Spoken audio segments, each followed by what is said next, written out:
So, hi Nigel, thanks for joining us today. And you've already excelled in numerous director roles for over 13 years with turnovers from 10 million to 100 million, and more recently with Dorset Cereals. Tell us briefly a little bit about that inspiring story about what you did with Dorset Cereals. So we bought the business in spring 2005. It already had a product on sale in the UK supermarkets labelled Dorset Cereals, but we didn't think the packaging was good enough. It didn't tell you how good the product inside the packaging was. It didn't catch the eye for the shopper walking down the cereal aisle looking for something exciting, something different. And muesli, which is what the business made when we bought it, muesli perhaps isn't the most exciting part of a supermarket shopping trip. You know, it's not something that somebody would think is going to be exciting for breakfast. So we thought there was opportunity there. It was great tasting. Muesli's clearly a healthy product to have for breakfast. It's probably the ideal breakfast. It's dried fruit, nuts, seeds, and cereals. It really doesn't get better than that. It's quick, it's convenient. If we can make it tasty and we can make it exciting and catch the consumer's eye, then we thought we had a good opportunity to really take this business on that I said was already successful onto the next level. And perhaps as well, I think because muesli isn't perhaps the most exciting place to be if you're a food manufacturer, we thought the competition were very good products, but really a little bit asleep at the wheel, perhaps looking in other places for excitement.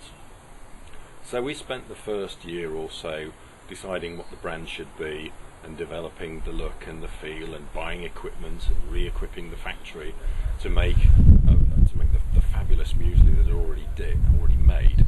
We improved the recipes a little bit to make them better, but we particularly improved the packaging a lot. We produced a really unique box for the muesli, an idea that later was copied by many other companies, which is always nice. Flattery, isn't it? Flattery indeed.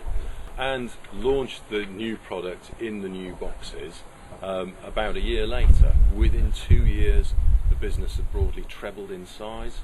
We doubled the number of employees, and we actually, at that stage, we sold the business because the business had become so successful as a small independent. We were finding ourselves under more intense pressure from the UK supermarkets who wanted to, shall we say, share in the success of Dorset Cereals, and it made sense at that stage to bring the business under the wing of a larger food manufacturing parent group who could bat our case perhaps higher up in the hierarchies in the supermarket. The business was sold 3 years after we bought it. Which is amazingly quick. Amazing. Yeah. But as I say, we bought a business that had a great product. We just had to show consumers how and why it was so great, catch their attention. Famously, one of the chief execs of one of the major supermarket chains held up a box of our cereal and said, "This is the only sex on the cereal aisle." And we know sex sells.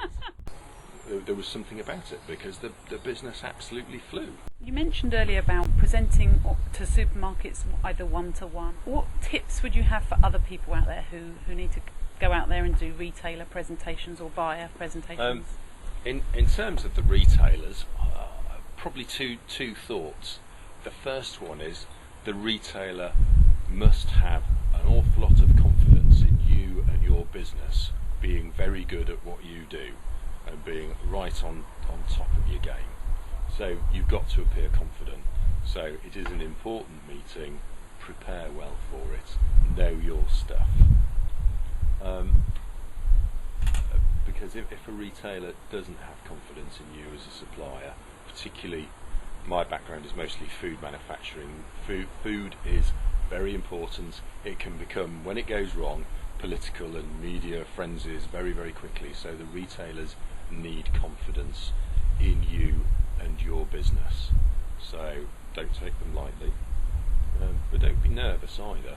You almost certainly do know far more about your business and the food that you make and supply than the buyer does that you're probably talking to. The buyers are hard worked, possibly overworked. They have very large businesses effectively that they're responsible for. They have a very, very tough job, and they need you to help them do their jobs for them. And that's how you will win, I think, with the retailer.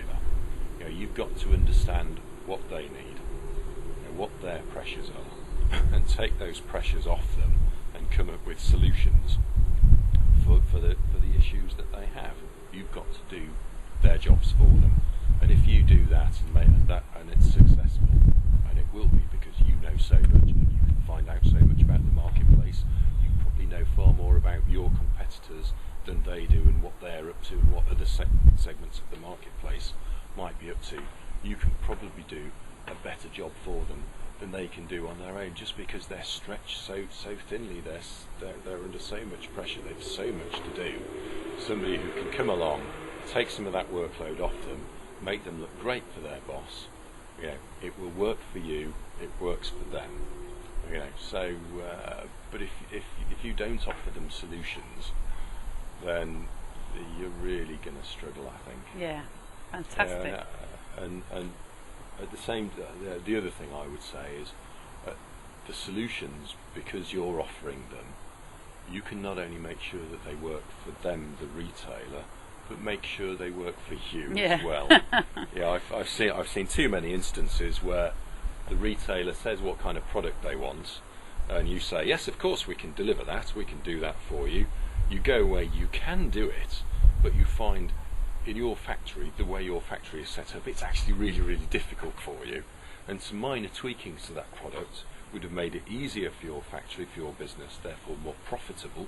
You'd probably end up with a better product as well, because it's more suited to what your factory does best.